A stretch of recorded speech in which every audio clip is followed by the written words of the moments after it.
s'il n'y a pas un moment où ça te démange pas, s'il n'y a pas cet instant-là où la démangeaison est tellement forte que tu ne sais plus quoi dire, tu n'as pas supplié Dieu. Tu t'es dit que c'est toi le Dieu créateur des cieux et de la terre.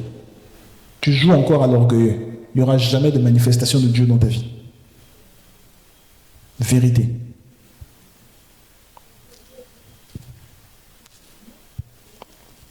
Tant que tu ne sais pas exactement, quand tu ne sais pas, tu n'as pas de preuve que Dieu veut ceci. Tu n'as pas de preuve palpable que c'est vraiment ça ce que toi tu veux. La supplication. Je supplie, Seigneur. Et tu peux le supplier pendant des années et des années et des années. Pour être sûr à un certain moment que c'est vraiment ce que Dieu veut.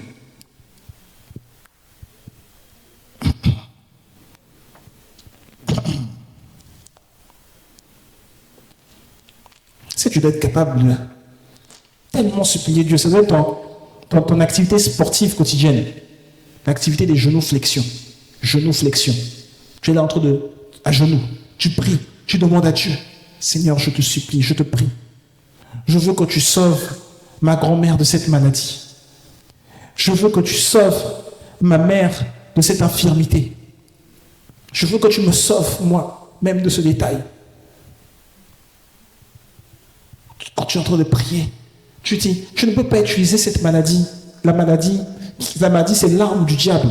La maladie ne peut pas te faire plaisir. Tu ne peux pas utiliser cette maladie pour te faire plaisir. La maladie, c'est l'arme du diable. Je sais que tu veux que les membres de ma famille prospèrent dans leur âme. Frère, accorde-leur le salut. Accorde-leur le salut. Ce sont des prières que tu dois faire chaque jour, mon bien-aimé. Ce sont des prières que tu dois faire chaque jour. Je n'ai pas entendu ton amen. Ce sont des prières que tu dois faire chaque jour, chaque jour. Chaque jour, mon bien-aimé. La différence entre l'intercession et la supplication. Abraham, il était l'ami de Dieu. Donc Abraham, dans Genèse 18, je pense, il pose des questions à Dieu en tant qu'ami de Dieu. Et Dieu lui répond. Dieu dit qu'il va l'exaucer. Abraham dit, si tu trouves 10 justes dans le pays, est-ce que tu vas épargner le pays? Dieu dit, oui, je vais épargner. Si tu en trouves 5, tu vas épargner? Oui, je vais épargner. Et si tu en trouves 1, je vais épargner. Abraham pose des questions en tant qu'ami de Dieu. Ça, c'est l'intercession. Il sait celui qui intercède, c'est celui-là qui est ami de Dieu. C'est-à-dire, je sais exactement c'est quoi la volonté de Dieu. Parce que je suis ton ami. Celui qui va supplier, les gens comme nous savons que, aie pitié de moi, aie pitié de moi, pauvre pécheur. Aie compassion de moi. Nous nous tournons vers le propitiatoire.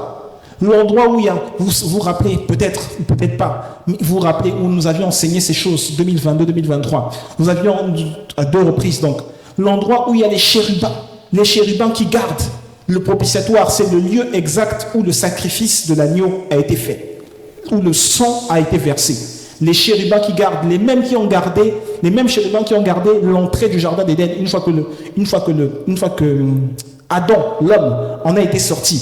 Ceux qui gardent l'entrée de la présence de Dieu. Les chérubins sont les porteurs de la présence de Dieu. Ce sont ceux qui portent, et maintenant la présence de Dieu est localisée à l'endroit où le sang de Jésus-Christ a coulé. Le propitiatoire. Nous on dit, aie pitié de moi. Je suis un pauvre pécheur. Je regarde vers le propitiatoire. Aie compassion. Au moment où je dis aie compassion, en grec, le mot qui est dit aie compassion, ça fait référence au propitiatoire. Aie compassion. Que ta présence soit tellement palpable. Aie compassion. Parce que là où il y a ta présence, il y a tellement de signes qui se manifestent. Il y a une grande différence qui doit s'effectuer. Je dois voir cette grande différence. Aie compassion. Donc nous qui supplions Dieu, notre visage, au moment où je supplie Dieu, je ne peux pas supplier Dieu et puis avoir le sourire. Je dois supplier Dieu et puis être conscient de dire c'est exactement ça. Oui, bien dit. Bien dit. Non. Nous qui supplions Dieu, au moment où nous supplions Dieu, notre visage ne ressemble à rien. On est laid comme des crapauds. Ça ressemble à rien. Je ne sais pas qu'est-ce qui est plus laid qu'un crapaud. Peut-être qu'une grenouille, peut-être que c'est très beau, j'en sais rien. On est plus laid que l'animal le plus laid qui a été créé. Notre visage ne ressemble à rien. On n'a pas envie on est même pas de rechercher à être la personne la plus belle, la personne la plus élégante. Non. Notre visage ne ressemble à rien. On a des larmes qui coulent, on a la morphe qui coule, tout ça, on est sale. Ça nous propre, en tout cas, on n'a pas beaucoup de différence avec un bébé, on bave, on fait tout, il n'y a pas de différence, c'est comme si on ne savait pas faire ces choses. On devrait dire à Dieu, mais vraiment, si toi tu ne fais rien là, on ne sait pas ce qui va se passer. Si toi tu ne fais rien, la Bible dit, mon bien-aimé, je comprends, la Bible dit que le visage de Jésus, il n'y avait rien pour attirer, il n'y avait rien pour plaire. C'est-à-dire que le gars, son visage était semblable à un caillou. C'est-à-dire que tu regardes un caillou, tu dis, vraiment, informe et vide. Il n'y avait rien pour plaire. Jésus était tellement en train de supplier le Père. C'est à force de prendre toutes ces mimiques-là. Tu sais que si tu as des habitudes que tu fais avec sur ton visage, des habitudes, comment on s'appelle, bon, voilà, des expressions faciales que tu fais, si tu les fais très très très souvent, le visage va sembler prendre cette forme. Jésus, c'était pareil. Le gars, il suppliait tellement Dieu. Son visage prenait la forme des supplications. Donc quand on le voyait, il n'y avait rien pour plaire. Il n'y avait vraiment rien pour plaire. Mon frère, ma soeur, toi, si tu ne veux pas supplier parce que tu regardes le coût de la supplication, on va dire, mon maquillage va partir, cet habit là, je viens de le laver, là, je viens de passer la serpillière, vraiment, les larmes vont couler ici. Comment quelqu'un qui peut se dire, je ne suis pas conscient de ma condition n'est pas bonne, mais je préfère rester comme ça. Tu préfères rester comme ça plutôt que supplier Dieu.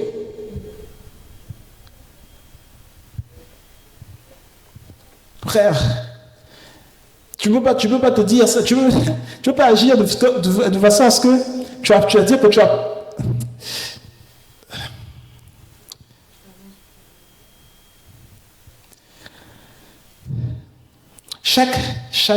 Chaque coup que tu payes est mesuré dans le monde des esprits, mesuré dans le monde spirituel.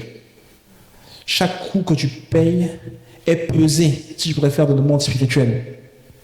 Et j'aimerais que tu dises à ton voisin, la balance spirituelle sera de mon côté. Dis encore à ton voisin, le Dieu des cieux fera pencher la balance spirituelle de mon côté. Non, dis encore à ton voisin, le petit Dieu que je suis fera pencher la balance en faveur de ma divinité.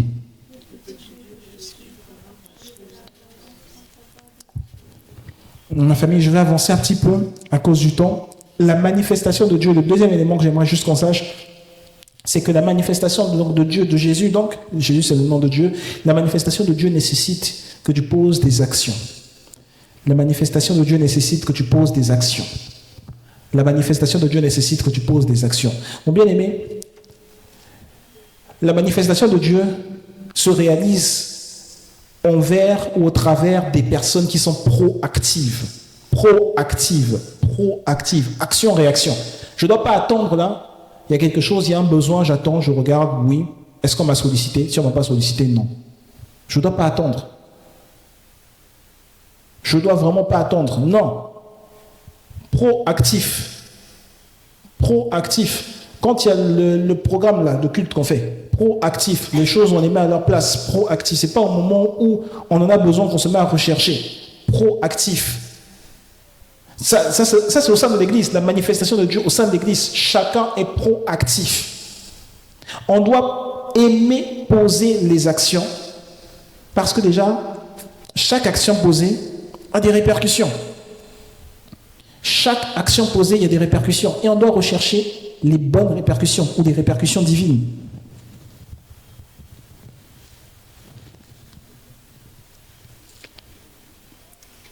Bien aimé, tu sais, Dieu ne donne pas des choses qui sont déjà totalement faites. Quand Dieu donne une église, l'église n'est pas totalement faite. Quand Dieu même te donne un mari, le mari n'est même pas totalement fait. Dieu ne donne pas une chose qui est bien faite, où toi tu viens, tu n'as rien à faire. Ça, c'est pas Dieu. Dieu te donne quelque chose, une chose, un détail, un élément que tu as la capacité de faire croître. Ça, c'est Dieu. Dieu ne te donne pas ce qui est achevé, abouti. Dieu te donne ce pourquoi tu as l'habilité, ce dont tu as l'habilité de faire croître. Ce que tu as l'habilité, ce pourquoi tu as l'habilité de développer. C'est ça que Dieu te donne. 1 Chronique chapitre 4 verset 10. Le livre de 1 Chronique. Donc le premier livre des Chroniques, au chapitre 4 au verset 10. 1 Chronique chapitre 4 verset 10. Il est écrit. Vous connaissez tous ce petit passage. Il est écrit, Jabet fit appel à Dieu. Parce que dans le verset 9, Il est dit, Jabet fut le plus honoré de tous ses frères. Sa mère l'avait appelé Jabet en disant, c'est parce que je lui ai donné naissance dans la douleur. Donc Jabet, c'était le nom qu'on lui a donné, c'était le nom douleur. Donc tu l'imagines chaque jour, en fait, quand il passe, on l'appelle douleur, douleur, douleur. Donc il rappelle à sa mère que sa mère avait des douleurs. Donc sa maman, elle a donné aussi un nom de malédiction comme ça. Parfois, notre maman, là, ah Seigneur. Jabet fit appel à Dieu. Là où sa maman n'arrivait pas à atteindre. Jabet fait appel à Dieu. Jabet dit, les gens ne comprennent pas cette prière souvent. Veuille me bénir et agrandir mon territoire. Quand tu lis, ça n'a pas beaucoup de sens. Les verbes ne sont pas conjugués dans le bon temps. Et tu ne comprends pas en fait. Est-ce que c'est du présent, du subjonctif?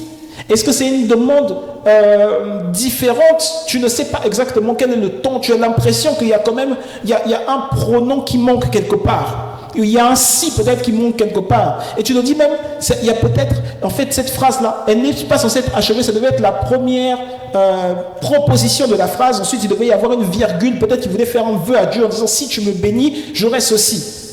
Non, Jabet a dit, veuille me bénir et agrandir mon territoire. Ensuite, la deuxième phrase, maintenant elle est plus complète, il dit que ta main soit avec moi. Non, en fait, ça veut dire que la première phrase, Jabet était en train de supplier Dieu. Veuille me bénir. Tant que tes phrases sont trop complètes, tu es trop à l'aise dans ta situation.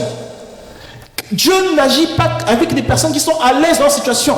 Tu es à l'aise dans ta situation, mais c'est seulement un beau jour comme ça. Tu te mets éclaté après 5 ans. On dit, ah oui, c'était compliqué. Ah, ma vie, c'était compliqué. Mais en fait, quand tu pries, tu es à l'aise. Tu es tellement à l'aise que même Dieu te regarde et dit, mais comment tu fais pour être à l'aise comme ça? Veuilles-tu élargir mon territoire? La Bible dit à la fin, en tout cas, il a dit, je ne dois pas vivre dans la douleur. Dieu lui accorda ce qu'il avait demandé. J'aimerais que tu cries avec moi, et Seigneur, élargis mon territoire. J'aimerais que tu cries bien, Seigneur, élargis mon territoire. Mais tu sais, élargir mon territoire, le territoire que Dieu te donne, ça demande d'apprendre la souffrance. En fait, tu dois tellement réfléchir pour élargir ton territoire qu'à un moment donné, on doit avoir l'impression que la chose pour laquelle tu réfléchis là, on doit avoir l'impression que ça te tracasse. Sincèrement, ma famille, Dieu a créé le bois. Mais je ne sais pas si vous êtes déjà demandé pourquoi sur la terre, Dieu n'a pas créé une table en bois. Dieu a créé le bois, mais ce n'est pas Dieu qui a créé la table. Dieu donne la chose incomplète. C'est à l'homme d'y réfléchir pour que la chose devienne complète. C'est l'homme qui a réfléchi pour que Dieu crée la table, pour créer la table en bois. C'est l'homme qui a réfléchi à cela. Et après y avoir réfléchi même, il a réfléchi, il a pensé. Ensuite, c'est à lui qui allait faire des tests pour voir si vraiment cette table en bois là, si ça supporte la charge. Il a fait des tests, il a fabriqué la table et il s'est dit, bon, peut-être qu'effectivement ça peut être utilisé dans ce sens. Il a commencé à manger dessus, il a commencé à faire d'autres choses dessus. Et aujourd'hui, on a plusieurs tables en bois. Mais ce n'est pas Dieu qui a créé la table en bois. Dieu t'a donné, Dieu a simplement donné la chose. Il dit maintenant, prends ça et va, commence à créer ce qui peut être créé avec ça. Dieu donne juste la matière première. Quand Dieu te donne la matière première, la capacité d'aimer, Dieu est en train de te dire, maintenant que tu as la capacité d'aimer, tu peux aimer au-delà de toutes circonstances. C'est à toi maintenant de savoir comment t'orienter pour aimer au-delà de toutes circonstances. Il y a des gens qui ont peur d'aimer à cause de la souffrance. Ils disent non, aimer ça fait souffrir. Mais créer quelque chose, ça fait souffrir aussi. Fabriquer quelque chose, ça fait souffrir. Celui qui ne pose pas d'action à cause de la souffrance a pour idole la souffrance. Ton Dieu, c'est la souffrance.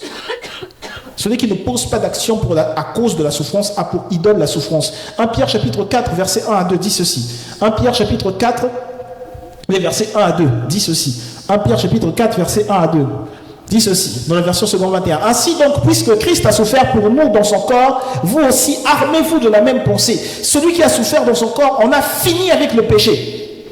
Celui qui a souffert dans son corps en a fini avec le péché, afin de ne plus vivre en suivant les désirs des hommes, mais la volonté de Dieu. Afin de ne plus vivre en suivant les désirs des hommes, mais la volonté de Dieu, pendant le temps qu'il lui reste à vivre ici-bas.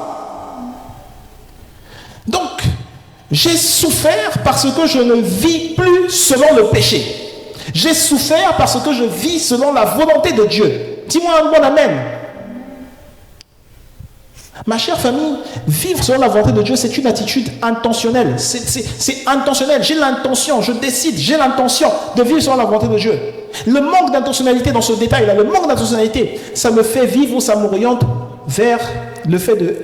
le manque d'intentionnalité, vers le manque... Quand je ne fais pas preuve d'intentionnalité dans le fait de vivre selon la volonté de Dieu, cela veut dire que j'ai derrière moi un Dieu qui me pousse, donc un Dieu différent, qui me pousse à vivre selon d'autres volontés ou selon une autre volonté que la volonté de Jésus-Christ.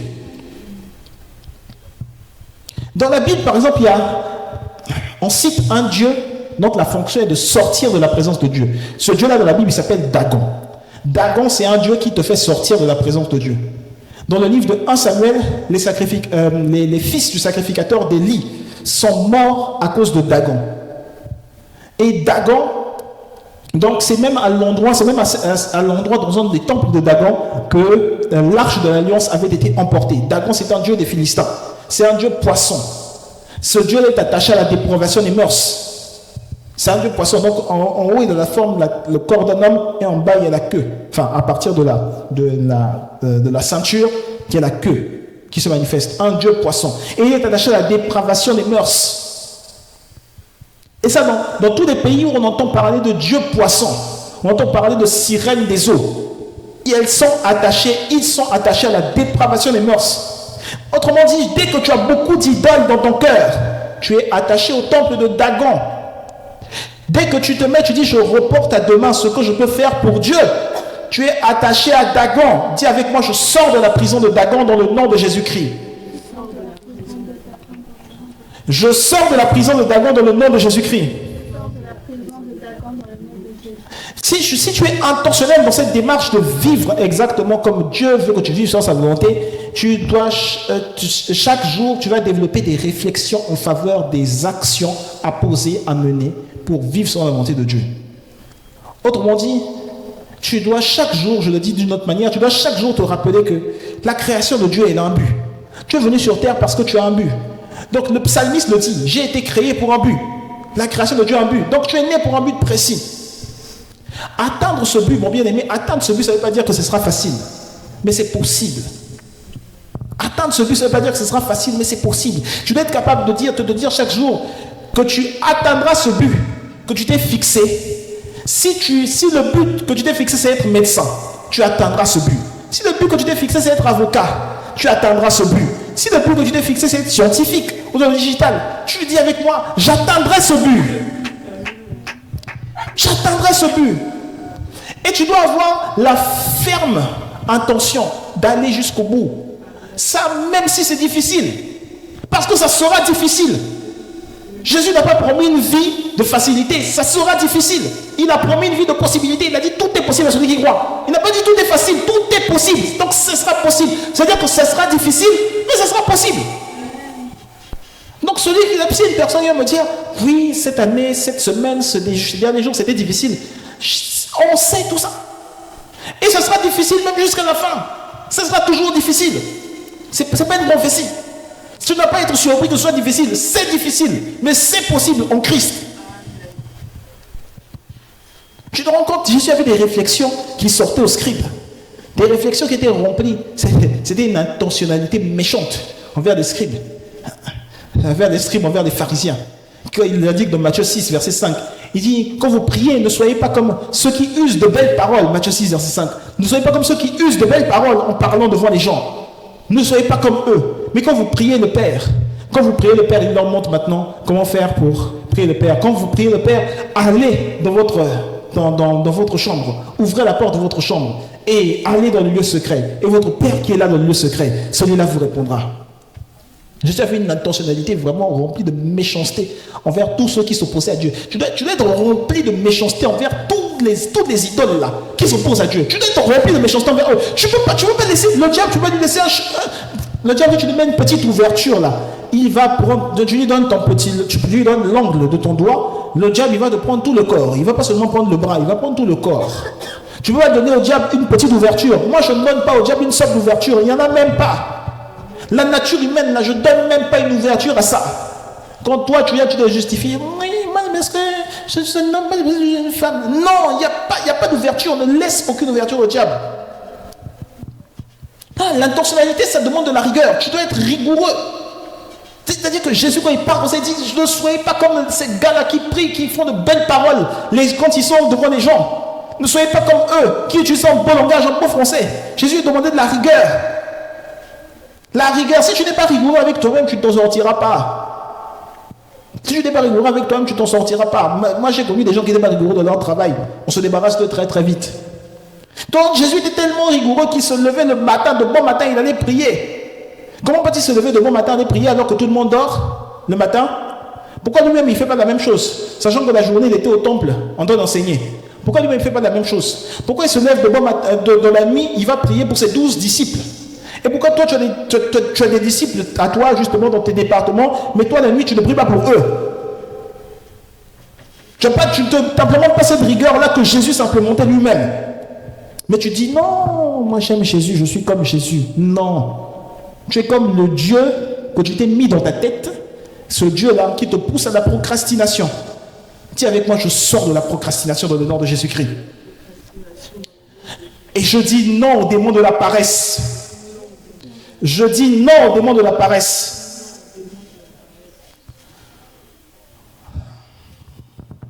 J'ai beaucoup de choses à dire encore, mais je vais terminer juste par ce troisième élément. M'accorder juste ces quelques minutes. Je termine par ce troisième élément. C'est que si pour moi, déjà, si tu fais ces choses-là, si tu es éveillé à l'heure où il faut travailler, comme Jésus était éveillé à l'heure où il faut travailler, je suis certain, tu seras le prochain entrepreneur. Amen. Tu seras la prochaine chef d'entreprise. Tu seras cet éminent réalisateur. Tu seras cet auteur talentueux que le monde attend. C'est ça que le monde attend quand la Bible dit que le monde attend la révélation des fils de Dieu. C'est cela que le monde attend. Et j'aimerais que ces éléments-là, tu arrives à les concevoir. En fait, la manifestation de Jésus, ça demande de concevoir ta transformation. La manifestation de Jésus demande de concevoir ta transformation. Ma première conception de ma transformation de mon cœur, c'est que je ne suis jamais seul. Jésus est là. Je ne suis jamais seul. Dans des moments de doute, dans des moments de panique, je ne suis jamais seul. Jésus est là. La Bible l'appelle admirable conseiller. J'ai besoin de conseils. Jésus est mon admirable conseiller. La Bible l'appelle Dieu fidèle et véritable. J'ai besoin d'un Dieu. La Bible dit que Jésus est mon Dieu fidèle et véritable. Dans les moments nocturnes, les saisons de nuit, et la Bible cite beaucoup de saisons de nuit. Je vous en cite juste une, par exemple, dans le psaume 16. Psaume 16, au verset 7. La Bible dit, psaume chapitre 16, verset 7. Psaume chapitre 16, verset 7. Psaume chapitre 16, verset 7. Il est écrit dans la version second 21. Je bénis l'Éternel car il me conseille. Même la nuit, mon cœur m'instruit. Je bénis l'Éternel car il me conseille. Même la nuit, mon cœur m'instruit. S'il dit que même la nuit, son cœur l'instruit, c'est parce que le conseil de Dieu est arrivé à l'intérieur de son cœur. Et donc, il y a des saisons de la nuit. Et pendant les saisons de la nuit, le diable rôde, il grogne. Pendant les saisons de la nuit, je lui pose souvent des questions.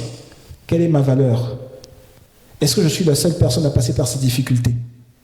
Le livre de Josué dit que ce livre de la loi ne s'éloigne pas de ta bouche. Josué 1, verset 8. Médite-le jour et nuit pour agir fidèlement selon ce qui est écrit. Car c'est alors que tu auras du succès dans tes entreprises, c'est alors que tu réussiras. Autrement dit, si tu médites la parole de Dieu, c'est le secret dévoilé, révélé, pour avoir du succès dans toutes tes entreprises. Je veux avoir du succès dans ce que je fais. Mes pensées me disent que je n'aurai pas de succès. Je médite sur la parole de Dieu. Je médite sur ce que Dieu dit de moi. Je médite sur la pensée de Dieu. La pensée de Dieu doit être présente dans mon esprit jour et nuit. Mon bien-aimé, la femme enceinte, même lorsqu'elle est enceinte depuis plusieurs mois, surtout lorsque les douleurs se multiplient, qu'elle a du mal à marcher, qu'elle a du mal à se tenir debout, qu'elle a encore quelques nausées, qu'elle est fatiguée tout le temps, malgré la fatigue acquise pendant sa saison nocturne, la femme enceinte continue à espérer une fin meilleure. Dis avec moi, pendant ma saison de la nuit, ma méditation sur la parole de Dieu produira l'espoir. Amen. Si tu te réveilles la nuit, que tu n'arrives pas à te recoucher, médite la parole de Dieu. Ne médite pas TikTok. Médite la parole de Dieu. Si tu es dans une saison noire, ne médite pas les réseaux sociaux. Médite la parole de Dieu. Tu dois être capable de concevoir ta transformation. Tu dois être capable de concevoir ta transformation. Plusieurs passages du livre des psaumes nous emmènent dans cette direction. J'en ai un, vous pouvez le noter. Je ne vais pas le lire, mais j'en ai un, vous pouvez le noter. Psaume chapitre 139, versets 23 à 24. Psaume chapitre 139, versets 23 à 24. La Bible dit ici dans ce passage que le psalmiste du moins invite Dieu à le regarder comme un miroir, à lui montrer, à se montrer à lui comme un miroir, comme dans un miroir.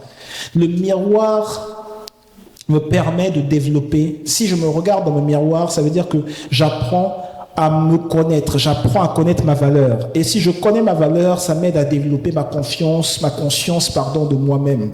Ça m'aide à développer ma conscience de moi-même, et ma conscience de moi-même me permet d'agir, de mieux agir. Ma conscience de moi-même me permet de me transformer. Ma conscience de moi-même me permet de développer mon intentionnalité. Je dois être conscient de ce que je suis, conscient de ce que je fais pour me développer. Dans la saison de la nuit, regarde, il est dit dans Proverbes chapitre 31, verset 15, au sujet de la femme de Proverbe 31, il est dit qu'elle se lève le matin, elle se lève de bonne heure. Quand tout le monde est encore endormi, sa maison est encore endormie, elle se lève de bonne heure. Donc la femme là, elle fait comme Dieu. Dieu ne sommeille ni ne dort. Elle aussi, pendant que les autres sont endormis, elle ne sommeille pas, elle ne dort pas. Cela lui permet de concevoir sa journée, concevoir sa transformation. Pendant la saison nocturne, la saison de la nuit, la saison dark season, ça s'appelle en anglais, la saison des ténèbres, pendant cette saison-là, tu dois travailler, tu dois te lever tôt, tu travailles. Le jour où tu es au chômage, lève-toi tôt comme si tu travaillais, ne traîne pas, ne passe pas ta journée à traîner, à ne rien faire sur les réseaux. Lève-toi, travaille, c'est pas une question d'être au chômage. Lève-toi, travaille, ne te donne pas du repos. Travaille, garde ton cerveau actif, planifie ta journée. Jésus se levait tôt, je le dis encore, je le répète, Jésus se levait tôt. C'est parce que Jésus se levait tôt que Jésus a pu se créer autour de lui un environnement face aux personnes qui se croyaient, les pharisiens étaient des personnes qui se croyaient être dans le conseil de Dieu. Jésus leur a montré qu'elle n'était pas dans le conseil de Dieu. Et Jésus a emmené ses disciples dans le conseil de Dieu. Jésus devait se lever tôt. Comment Jésus se levait tôt? Même la nuit, il ne dormait même pas, qu'il a réussi à sélectionner 12 disciples parce qu'il était debout alors que les autres étaient endormis, debout à prier.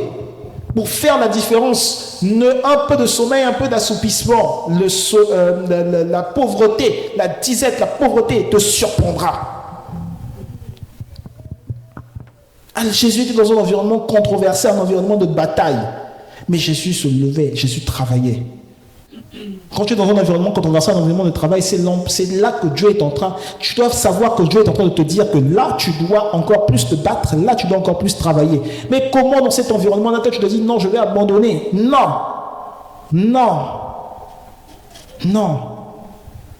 Et je termine juste par ce passage dans Jérémie 18, versets 2 à 6. Alors que Dieu dirige Jérémie dans la maison du potier, et la Bible nous dit, Jérémie 18, versets 2 à 6, que dans cette vision, Dieu lui dit, que vois-tu? Et Jérémie répond qu'il voit un potier qui est en train de réaliser un pot, et la Bible rajoute que le pot ne réussissait pas entre ses mains. Et Dieu lui dit, ne puis-je pas agir comme cela avec la maison d'Israël, agir comme ce potier est en train d'agir? Le pot ne réussit pas dans ses mains, mais le potier continue de travailler. Même quand la chose ne semble pas réussir, alors que tu es entre les mains de Dieu, Dieu continue de travailler. Tu dois continuer de travailler. Tu ne dois pas t'arrêter. Tous les obstacles qui s'étaient positionnés sur ton travail, les rompons dans le nom de Jésus-Christ. J'aimerais que tu te lèves et que tu pries en ce sens et que tu dises maintenant, parce que j'ai reçu cette grâce, la grâce d'exceller dans le travail, tout obstacle positionné face à mon travail dans la vie courante, face au travail que je fais pour Dieu, je confesse que tous ces obstacles sont anéantis, sont rompus dans le nom de Jésus-Christ. Mon Dieu en moi, celui qui m'a élevé au statut de Dieu, Jésus-Christ n'aura pas à se disputer la place de Dieu avec d'autres dieux. Je le déclare et je le décrète dans le nom puissant de Jésus-Christ. C'est notre point de prière.